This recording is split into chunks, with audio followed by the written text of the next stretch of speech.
So hello guys, कैसे हैं आप सभी। आप सभी का स्वागत है अपने चैनल कॉमिक्स का खजाना में।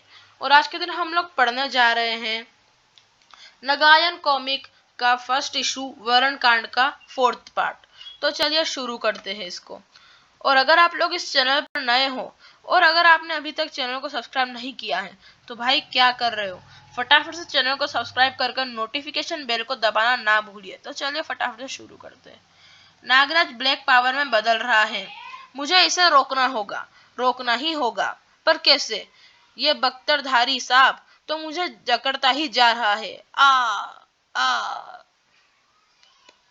नागराज की कुछ नई शक्तियों के बारे में तो मैं भी जानता हूँ, लेकिन ये जिन शक्तियों का प्रयोग कर रहा है उनके बारे में तो मैंने कभी सुना तक नहीं है। अरे ये सांप तो सचमुच अजीब है। इसका सिर कुचल गया पर खून का एक कतरा तक नहीं निकला। शायद ऐसा इसलिए है क्योंकि मैं 2 साल तक नागराज से आउट ऑफ टच रहा हूँ। लेकिन मैं भी यहाँ पर तैयारी के साथ आया हूँ।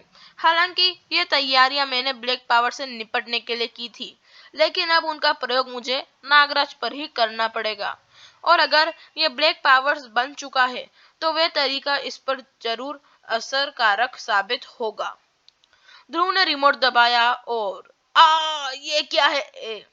पवित्र जल यानी पापनाशक गंगा जल। अब तक ये शैतानी शक्तियों पर बहुत कारगर सिद्ध हुआ है। हमारे लिए ये पानी है, पर ब्लैक पावर्स पर इनका असर एसिड जैसा होता है। अगर तुम्हारे अंदर भी ब्लैक पावर्स ने घर कर लिया है तो ये जल तुमको नुकसान नहीं पहुंचाएगा, पर उन शक्तियों को जलाकर नष्ट कर देगा और तुम फिर से सामान्य।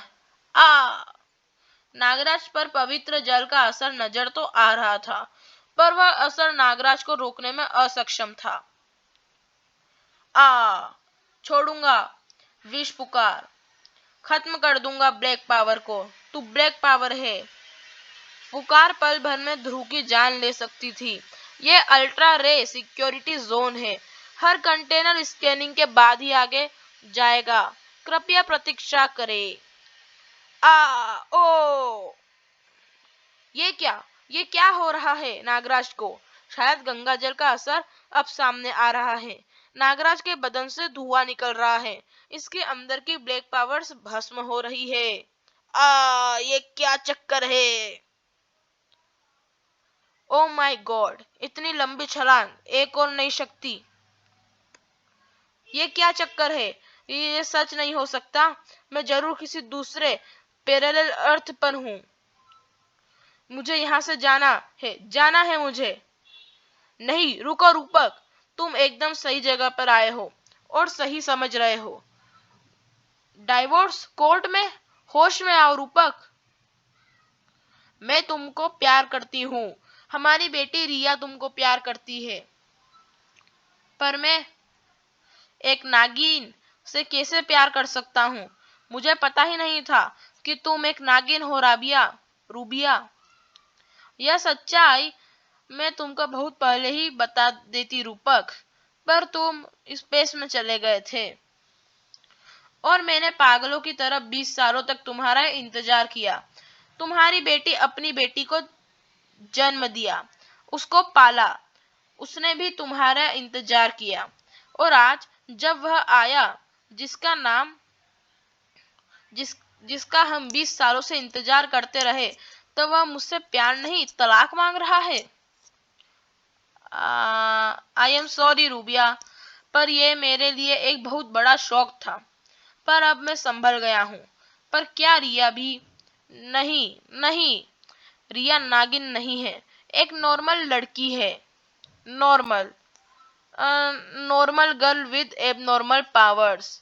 लेकिन ये शक्तियाँ उसमें इसलिए है क्योंकि वह 2 प्रजातियों के मेल से पैदा हुई है। शायद उसकी पावर्स के कारण ही उसको उसका अपहरण किया गया। नहीं रूपक, रिया की पावर्स क्या है ये तो वह खुद भी नहीं जानती। बस मैं जानती थी कि उसमें कुछ न कुछ पावर्स जरूर होंगी। और मुझे ऐसे लग रहा है कि रिया को ले जाने वाले टीन एजर्स भी वैसे ही पावर वाले लोग हैं, हमारे जैसे दंपतियों की संतानें। व्हाट, यानी हमारी जैसी दंपत्ति और भी है? कई है रूपक। पहले समाज से जाति का भेद मिटा और अब प्रजाति का भेद भी मिट रहा है। पर सांप और इंसान एक साथ, एक सर्वशक्ति धारक इंसान पिछले कई दशकों से हमारी रक्षा कर रहा है। नागराज हमारी दोस्ती की सबसे बड़ी मिसाल है, और वह हमारी ही नहीं, तुम लोगों का भी सबसे बड़ा हीरो है। पर नाग और इंसानों का ऐसा संपर्क संभव कैसे हुआ? नाग नहीं, इच्छाधारी नाग, बोले रूपक। 100 वर्षों की नाग आयु भोगने के बाद हमारे अंदर मानव जीन्स अपने आप बनने लगे हैं। हम अगर चाहे तो हमेशा के लिए मानव रूप में ही रह सकते हैं।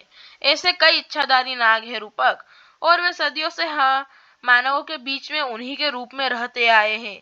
पर उनका घुलना मिलना पिछले 20-30 सालों में ही बड़ा है। थैंक गॉड, यानी मैं अकेला ऐसा इंसान नहीं हूँ जो एक नागिन से प्यार करता है। पर रिया कहाँ है? मैं उससे मिलने के लिए तड़प रहा हूँ। वेलकम रिया, मुझे यहाँ क्यों लाया गया है? ये तो ग्लोबल चैनल भारती कम्युनिकेशन की मेन बिल्डिंग है। मेरा इंटरव्यू लेना है क्या? नहीं, पर मेरा इंटरव्यू लेना है क्या? ओह, वह भी लेंगे रिया।